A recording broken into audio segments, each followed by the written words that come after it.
So what would you do, or how would you feel, if you realized that the software you had helped develop was responsible, at least in part, for the loss of 346 lives? Greetings, I'm Dr. Will, and welcome to Dr. Will's Software Project Leadership channel, where we focus on building real software to solve real problems. Last time I briefly mentioned an article by Gregory Travis, who was a pilot for more than 30 years and a software engineer for more than 40. IEEE Spectrum magazine, it's how the Boeing 737 MAX disaster looks to a software developer, where he said, quote, "I believe that the relative ease, not to mention the lack of tangible cost of software updates, has created a cultural laziness within the software engineering community." So if you've already subscribed to the channel, thank you. If you would like to get more content like this, then subscribe and hit the bell below to be notified when new content becomes available. So software is always part of a larger system. And this is self-evidently true in the case of embedded systems like the computer systems on modern aircraft. Anymore, modern aircraft is a computer network with wings and an engine, or more than one engine. In the article I mentioned at the top of the episode is a fascinating study of the engineering problems of the Boeing 737 MAX. It's a bit difficult to summarize in a brief video, but I'll give it my best shot. To compete with Airbus, Boeing decided to upgrade the 737. It's important to note that after the changes were made, it would still be a 737.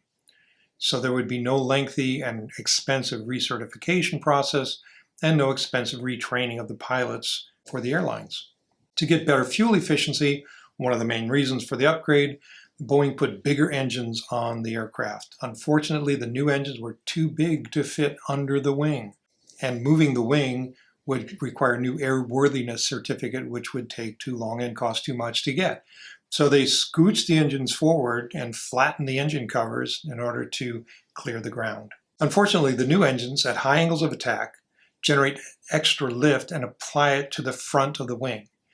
When you're low and slow with a high angle of attack, like at takeoff, you're close to stall conditions anyway.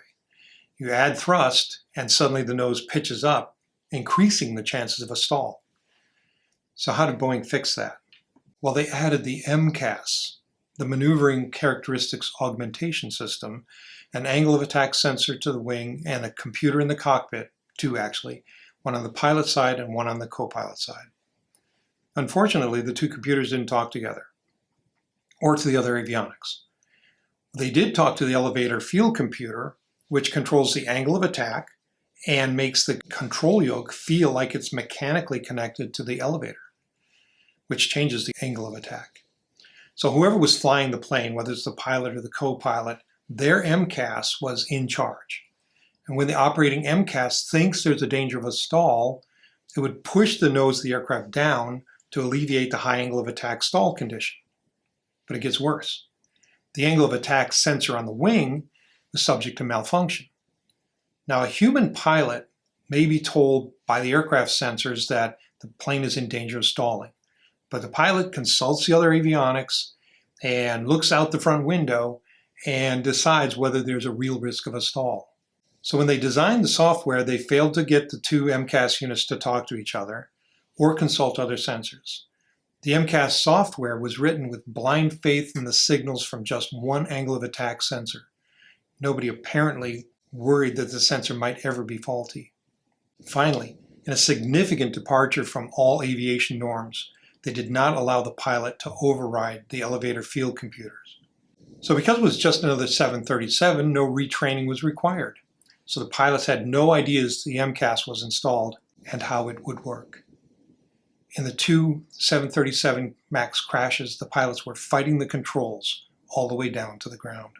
Travis in his article talks about how software developers, software industry, doesn't have that long a history in aviation. They aren't saturated with the safety-first culture that you find in crews that build the mechanical parts of the aircraft. So what's the point? Whether you're building an embedded software system or a business management solution or a SaaS product, people are relying on your software not only to be correct, but also to work as part of that larger system. It is important, sometimes a matter of life and death, to keep the big picture in mind. This channel is dedicated to helping software projects succeed, not just in the short term, but in the long. So if you'd like more content like this, be sure to subscribe and hit the bell below to be notified when content becomes available. And if you have any questions, concerns, complaints, or issues, go ahead and put them in the comments and I'll be happy to address them later. That's it for you for now. I hope you have a great day and a week.